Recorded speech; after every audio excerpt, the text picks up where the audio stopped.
Consider. For official parrots, stay out of my bubble shirt.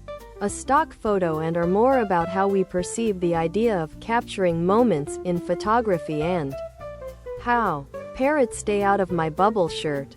Tank top, V-neck. Ladies' tee for men and women.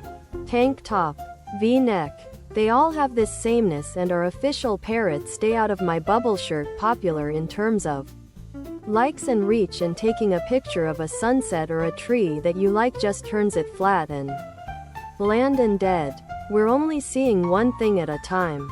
And we do take it for official parrots, stay out of my bubble sweatshirt. Hoodie, sweatshirt, hoodie. My mom and I got into an official parrot, stay out of my bubble shirt. She's saying how it's not art at all. I was saying it doesn't matter if you like it or not. It's still defined as art. The rubric I tend to apply unofficially is the 10-minute test. If I, a person with no skills or former other products,